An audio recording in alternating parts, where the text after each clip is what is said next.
दोस्तों, आज हम भारत की जलवायु के बारे में पढ़ेंगे। भूगोल का जो पार्ट हम शुरू किए हैं, लगभग 8 वीडियो मैं आपको दे चुका हूँ, 7 या 8 के आसपास। उसमें से जो इंडियन ज्योग्राफी है, इंडिया की जो ज्योग्राफी है ना, उसके लिए मैं आपको 2 दे चुका हूँ, 2 लेक्चर इंडियन ज्योग्राफी में।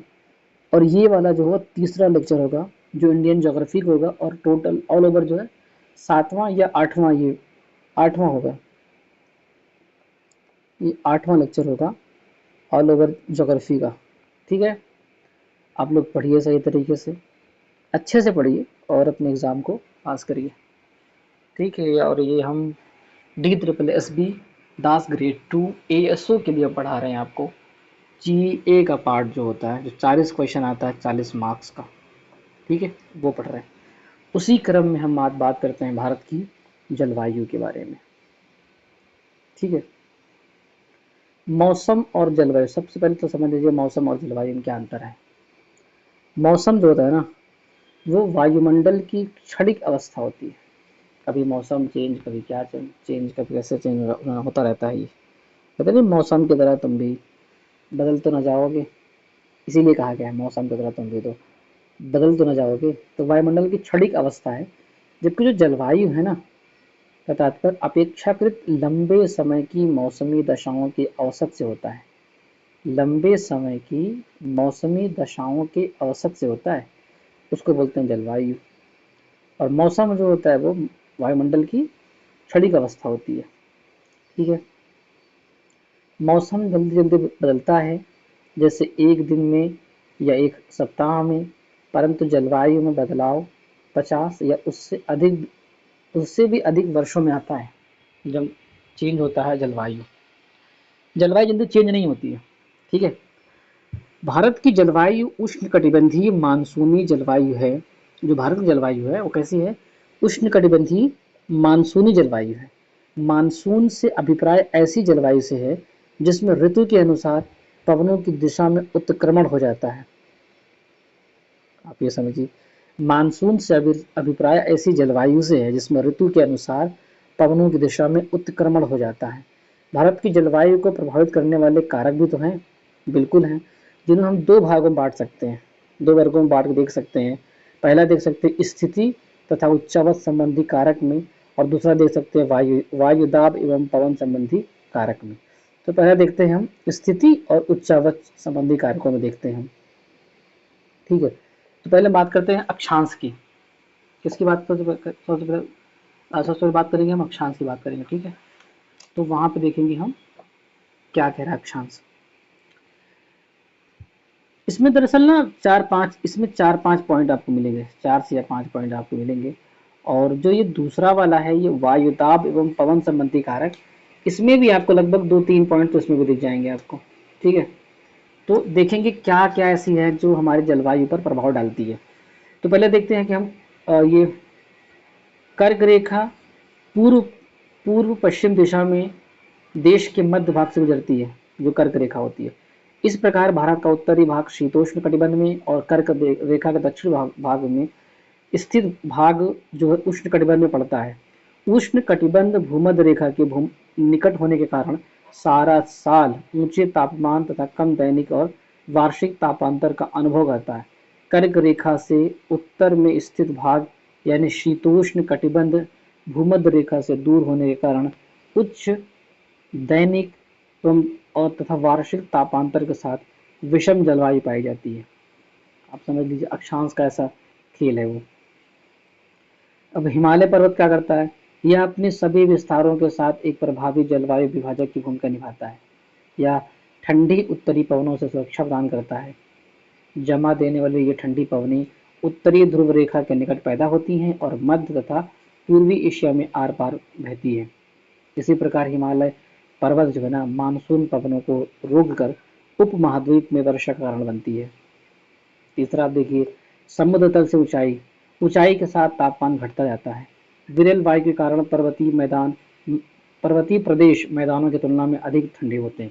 जैसे आगरा व दार्जिलिंग एक ही अक्षांश पर हैं, किंतु जनवरी में आगरा का तापमान 16 डिग्री सेंटीग्रेड होता है, जबकि दार्जिलिंग में यही यही यही तापमान जो है 4 डिग्री सेंटीग्रेड हो जाता है। ठीक है, हम बात करते हैं उच्चावच की। भारत का भौतिक स्वरूप पता है आपको, अथवा उच्चावच तापमान, वायु दाब, पवनों की गति एवं दिशा तथा ढाल की मात्रा और वितरण को प्रभावित करता है। जैसे जून एवं जुलाई के बीच पश्चिमी घाट तथा असम के पवनाभिमुखी ढाल अधिक वर्षा करते हैं, जबकि इसी दौरान पश्चिमी घाट के साथ लगा दक्षिणी पठार पवन विमुखी स्थिति के कारण कम वर्षा प्राप्त करता है। अब दूसरा देखते हैं, उसमें जो अभी देख रहे थे हम लोग ना, कि जलवायु को नियंत्रित करने वाले जो कारक थे, उसकी जो दूसरा भाग है वो ये है कि वायुदाब एवं पवन संबंधी कारक। तो वायुदाब एवं पवनों से जुड़े कारक क्या हैं? भारत की स्थानीय जलवायु में पाई जाने वाली विविधता को निम्न 3 कारकों की क्रिया क्रिया या विधि को जानना आवश्यक है। क्या? वायुदाब एवं पवनों का धरातल पर वितरण होता है, पहली बात।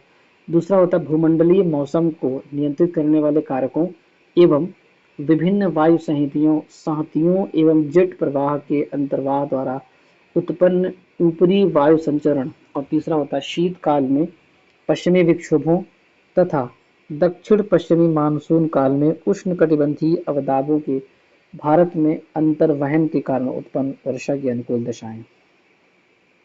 यही तीनों कारक जो है ना, ये तीनों कारक जो है प्रभाव एवं शीत एवं ग्रीष्म ऋतु में अलग अलग होती हैं।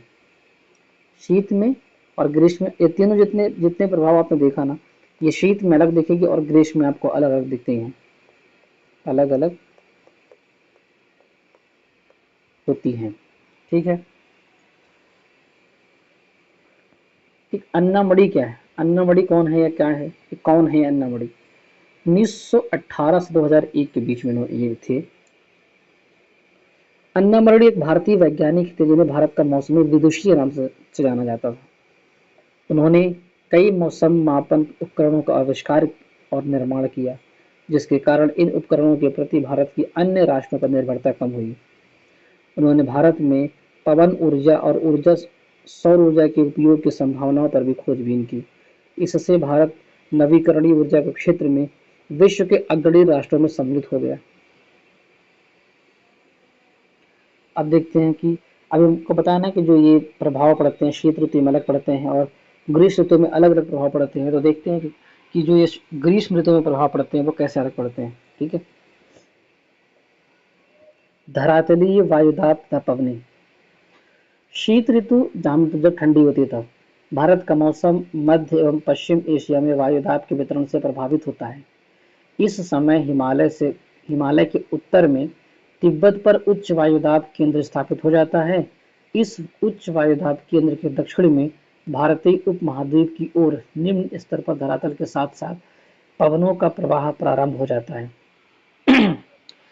मध्य एशिया के उच्च वायुदाब केंद्र से बाहर की ओर चलने वाली धरातली पवनें भारत में शुष्क महाद्वीपीय पवनों के रूप में पहुंचती हैं। ये महाद्वीपीय पवनें उत्तर पश्चिमी भारत में व्यापारिक पवनों के संपर्क में आती हैं, लेकिन इस संपर्क क्षेत्र की स्थिति स्थायी नहीं होती है। कई बार तो इसकी स्थिति खिसक कर पूर्व में मध्य गंगा घाटी के ऊपर पहुंच जाती है। परिणाम स्वरूप मध्य गंगा घाटी तक संपूर्ण उत्तर पश्चिमी व उत्तर भारत का शुष्क उत्तर पश्चिमी पवनों के प्रभाव में आ जाता है। ठीक है, अब बात करते हैं हम जेट प्रवाह की। जेट प्रवाह और ऊपरी वायु परिसंचरण, जेट प्रवाह कह सकते हैं आप, या इसको ऊपरी वायु परिसंचरण भी बोलते हैं, जहाँ से ये अपना प्रवाह कर मतलब इसका प्रवाह होता है बहुत तेजी के साथ। ठीक है, ऊपरी वायु संचरण के निर्माण में पृथ्वी के धरातल के निकट वायुमंडलीय दाब की भिन्नताओं की कोई भूमिका नहीं होती है। 9 से 13 किलोमीटर की ऊंचाई पर समस्त मध्य एवं पश्चिमी एशिया पश्चिम से पूर्व बहने वाली पछुआ पवनों के प्रभावाधीन होता है। ये पवनें तिब्बत के पठार के समानांतर उत्तर के हिमालय के उत्तर में एशिया महाद्वीप पर चलती हैं, जिन्हें हम जेट प्रवाह कहते हैं। तिब्बत उच्च भूमि इन जेट प्रवाहों के मार्ग में अवरोधक का काम करती है। अगर जेट चलती है इस तरह से ना, जेट जो इनकी परिसंचरण पूरा होता है, इनका पूरा परिसंचरण पूरा, और ये हमेशा वायु में चलती हैं, वायु के ऊपर चलती हैं ये, और ये बहुत तेज चलती है, इनकी गति जो होती है बहुत तेज होती है वो, और ये हमेशा जो है ना पछुआ पवनों के प्रभाव में रहती है, प्रभाव में आ जाती हैं। इसकी वजह से क्या होता है कि जो मौसम बनने वाला होता है, भारत के ऊपर बने मौसम या कहीं पर भी मौसम बनता है, वो मौसम में प्रॉब्लम क्रिएट होना शुरू हो जाता है। या तो बहुत ज़्यादा बारिश होगी या बहुत कम बारिश होना शुरू हो जाता है। तो उसको हम जेट प्रवाह के नाम से जानते हैं।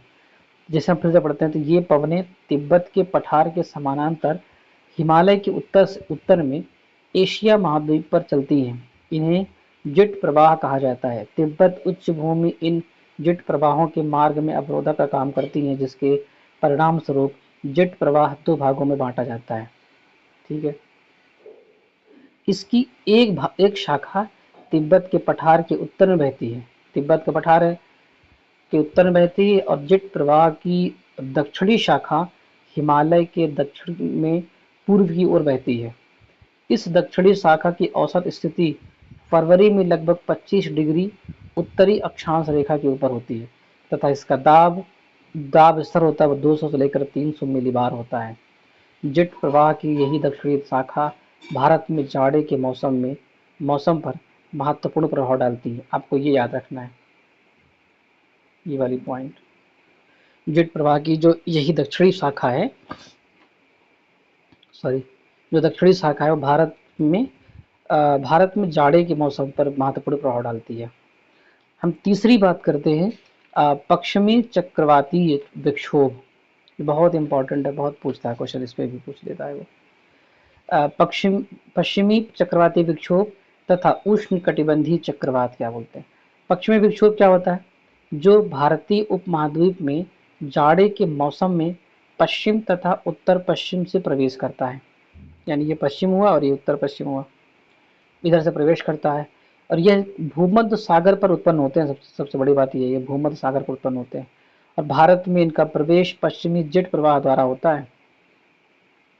शीतकाल में रात्रि के तापमान में वृद्धि इन विक्षोभों के आने का पूर्व संकेत माना जाता है।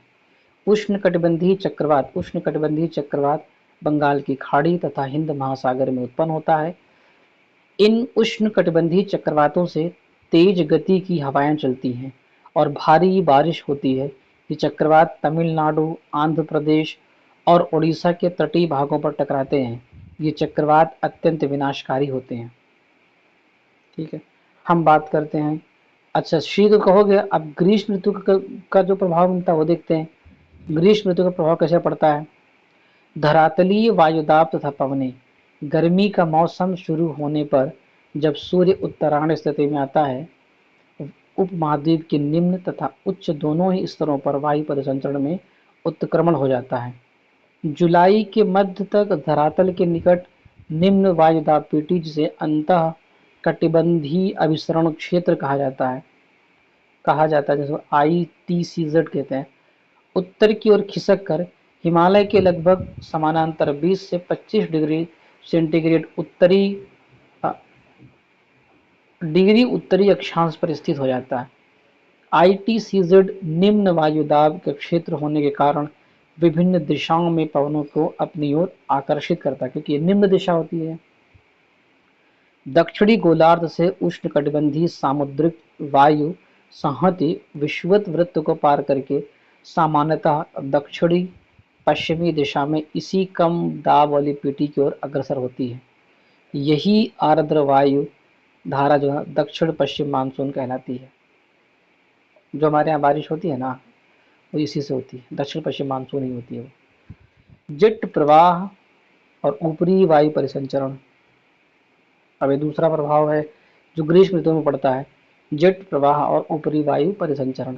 जून में प्रायद्वीप के दक्षिणी भाग पर पूर्वी जेट 90 किलोमीटर प्रति घंटे की गति से चलती हैं। यह जेट प्रवाह अगस्त में 15 डिग्री उत्तरी अक्षांश तथा सितंबर में 22 डिग्री उत्तर अक्षांश पर स्थित हो जाता है। ऊपरी वायुमंडल में पूर्वी जेट प्रवाह सामान्यतः 30 डिग्री उत्तर अक्षांश से परे नहीं जाता है। मतलब कि कभी ऐसा हो जाए कि ऊपर चला जाए, उसके बाहर निकल जाए, ऐसा नहीं होता है।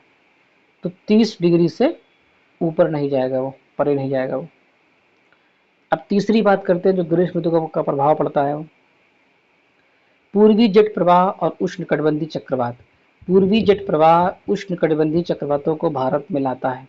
ये चक्रवात भारतीय उपमहाद्वीप में वर्षा के वितरण में महत्वपूर्ण भूमिका निभाता है। इन चक्रवातों के मार्ग भारत में सर्वाधिक वर्षा वाले भाग हैं। इन चक्रवातों की बारंबारता, दिशा, गहनता एवं प्रवाह एक लंबे दौड़ में भारत की ग्रीष्मकालीन मानसूनी वर्षा के प्रतिरूप निर्धारण पर पड़ता है। मानसूनी पवनों द्वारा समय समय पर अपनी दिशा पूर्णतया बदल लेने के कारण भारत में निम्न 4 ऋतु चक्रवत पाई जाती है। क्या? शीत ऋतु, ग्रीष्म ऋतु, वर्षा ऋतु और शरद ऋतु। इतना ही आपको याद रखना है बस, केवल ज़्यादा आपको उसमें कब से कब शुरू होता है उसको जाने दीजिए। आपको पता, शीत ऋतु 15 दिसंबर से लेकर के 15 मार्च तक होता है, ऐसे सब होते हैं। ये तिथियां जो है ना, ये तिथियां एक सामान्य सीमा रेखा को तय करती हैं।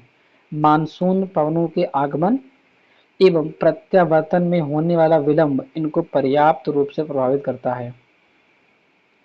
उत्तरी भारत के मैदानी भागों में शीत ऋतु में वर्षा पश्चिमी विक्षोभ से हो या जेट स्ट्रीम के कारण होती है। अगर उत्तरी भारत के मैदानी भाग है ना, और गर्मी ठंडी पड़ रही है, और अगर वहाँ वर्षा हुई तो इसका मतलब पश्चिमी विक्षोभ से या जेट स्ट्रीम से होती है। और राजस्थान में इस वर्षा को हम कहते हैं मावट, कहते हैं मावट। याद रखना, क्वेश्चन कभी पूछ सकता है इस चीज़ को। ठीक है, अब हम देखते हैं कि जो ITCZ पटा है तो क्या अंत उष्ण कटिबंधीय अभिसरण क्षेत्र, जिसको हम बोलते हैं ITCZ, inter tropical convergence zone, क्या होता है? विषुवत वृत्त पर स्थित अंत उष्णकटिबंधीय अभिसरण क्षेत्र एक निम्न वायुदाब वाला क्षेत्र होता है।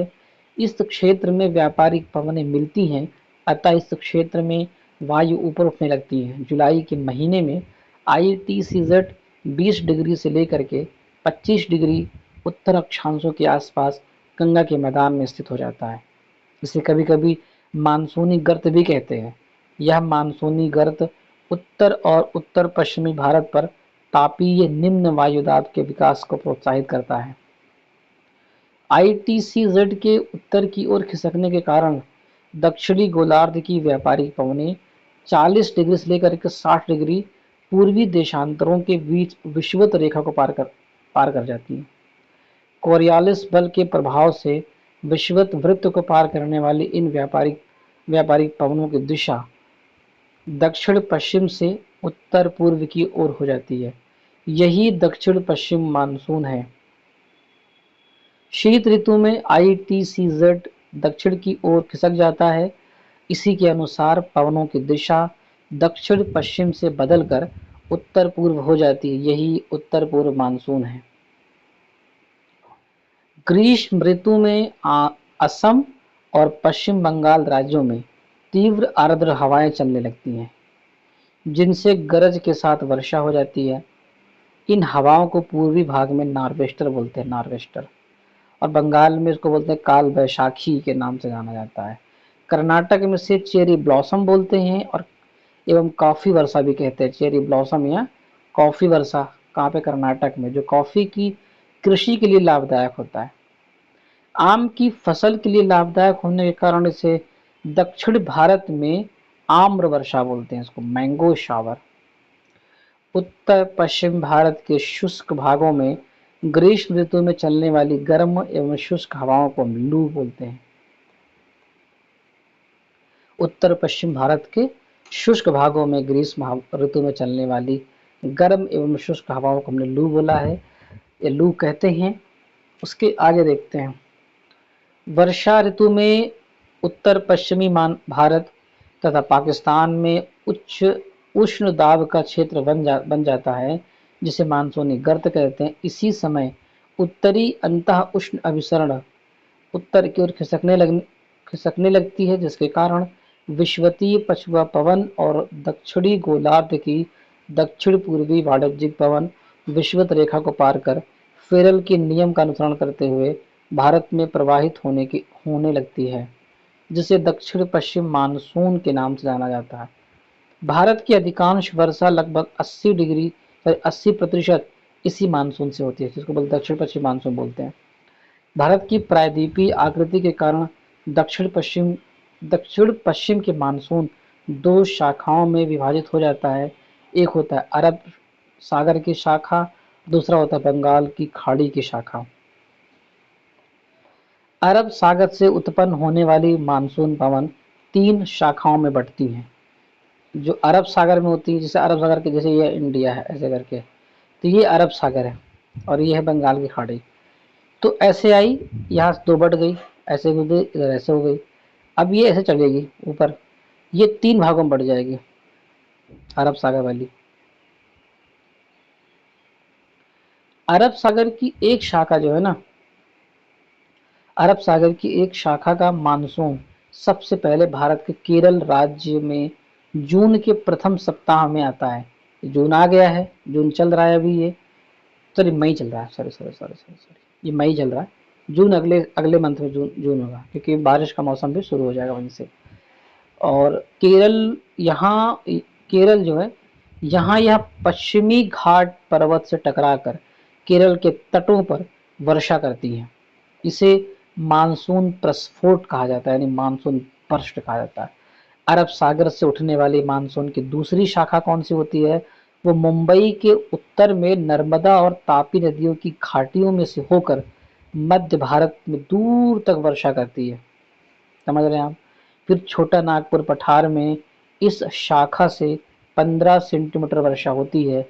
यहाँ यह गंगा के मैदानी भागों में प्रवेश कर जाती है और बंगाल की खाड़ी से आने वाली मानसून की शाखा से मिल जाती है। और अरब सागर की मानसून जो तीसरी शाखा है वो सौराष्ट्र, प्रायद्वीप और कच्छ से टकराती है।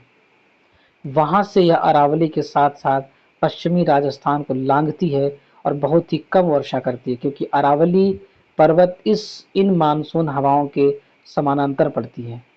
पंजाब और हरियाणा में भी यह बंगाल की खाड़ी से आने वाली मानसून की शाखा से मिल जाती है।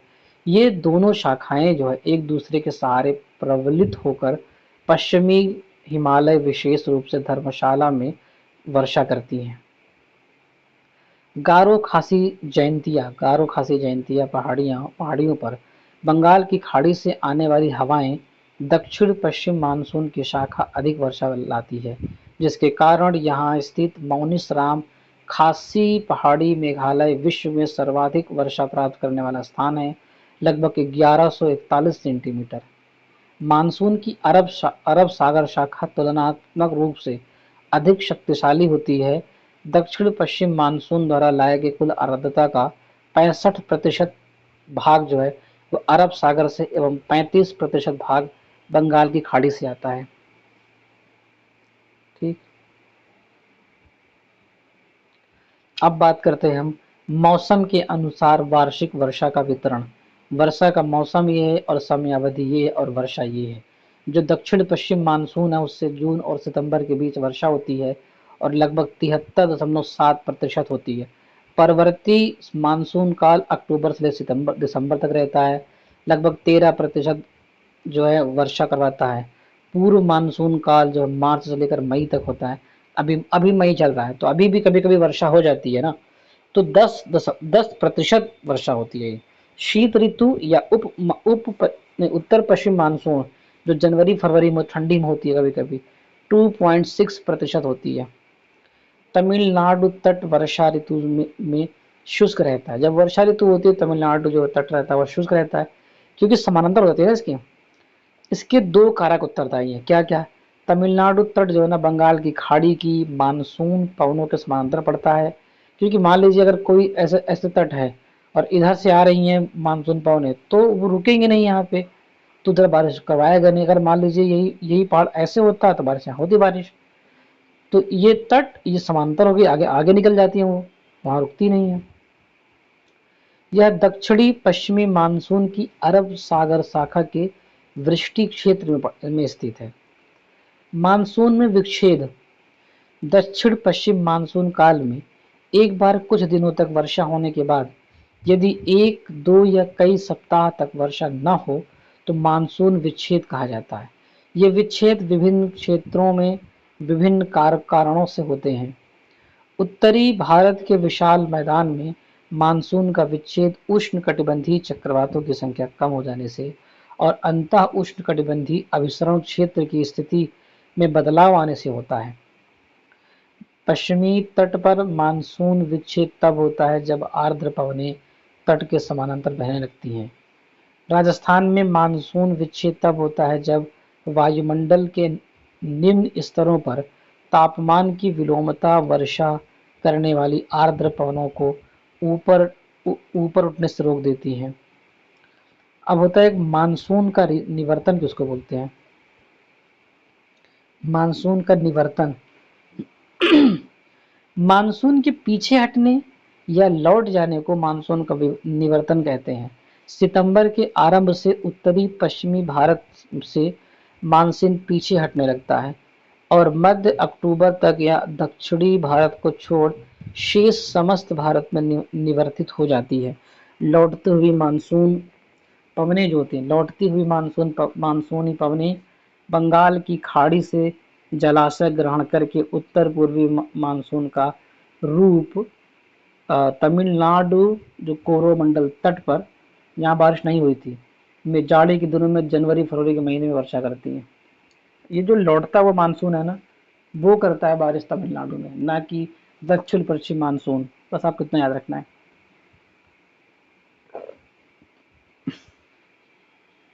शरद ऋतु को मानसून प्रत्यावर्तन का काल यानी रिट्रीटिंग मानसून सीजन कहा जाता है। इस ऋतु में बंगाल की खाड़ी एवं अरब सागर में उष्णकटिबंधीय चक्रवातों की उत्पत्ति होती है।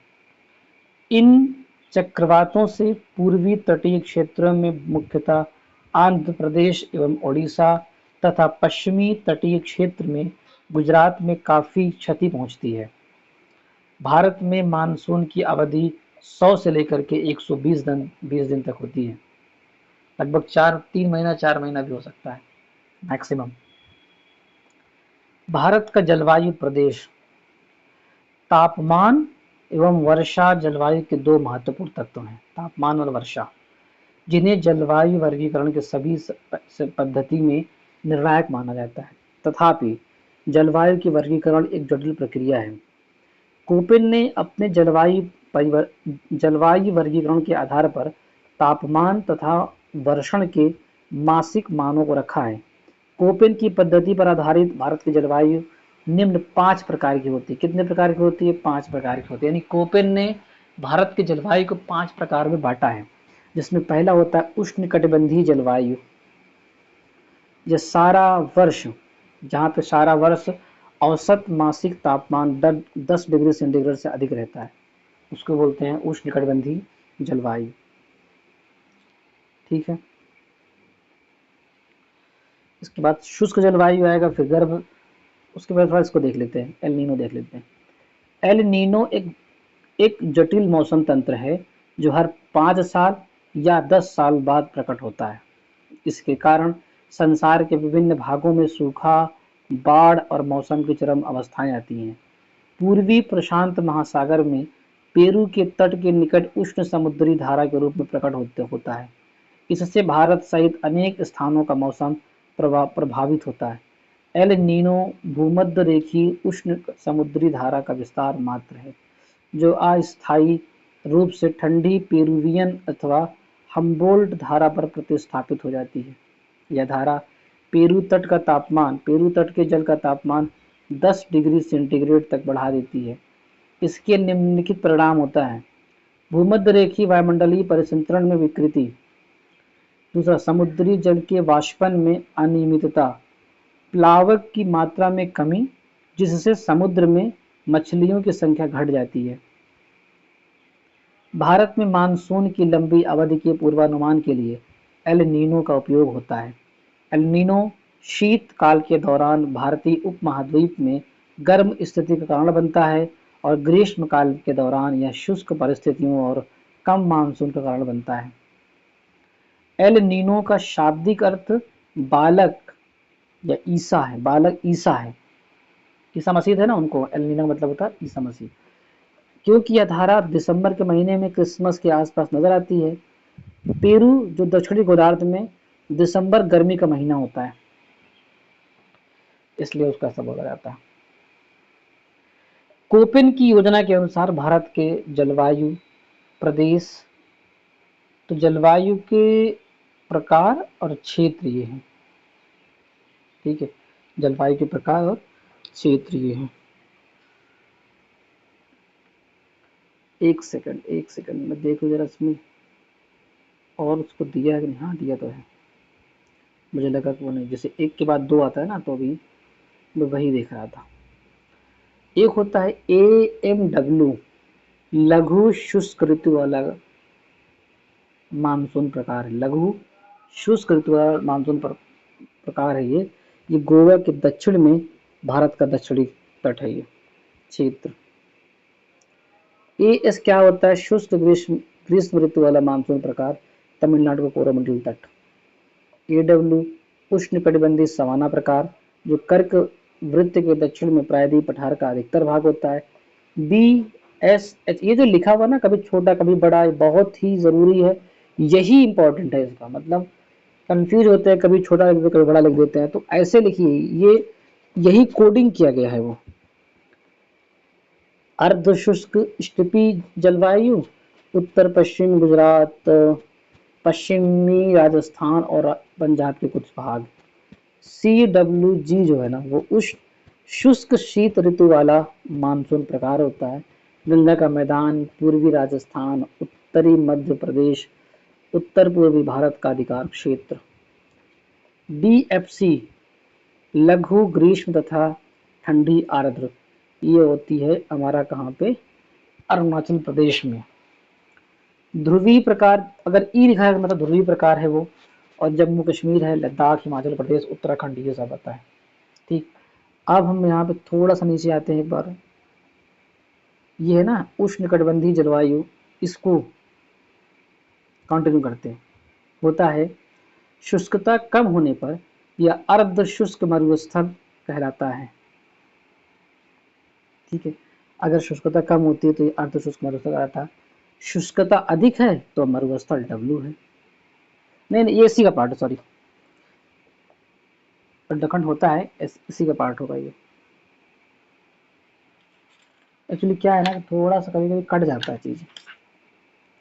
आइए दूसरा देखते हैं, उसी का पार्ट। किसका पार्ट होता है वो, जो हम कोपेन का देख रहे थे ना, कोपेन का जो 5 प्रकार से बांटा था, उसमें पहला था उष्णकटिबंधीय जलवायु, दूसरा है गर्म जलवायु, यह सबसे, नहीं दूसरा तो होता है शुष्क जलवायु, दूसरा होता है।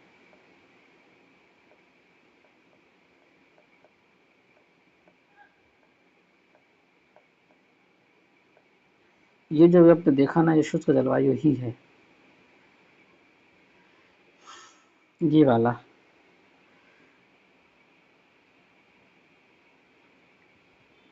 ये दूसरा ही था, ठीक है। यहाँ तापमान की तुलना में वर्षण बहुत ही कम होता है। यहाँ तापमान की तुलना में ना,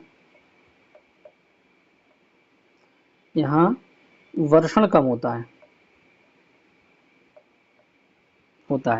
शुष्कता कम है तो अर्ध शुष्क मरुस्थल S कहलाएगा, शुष्कता अधिक है तो मरुस्थल W कहलाएगा, बस।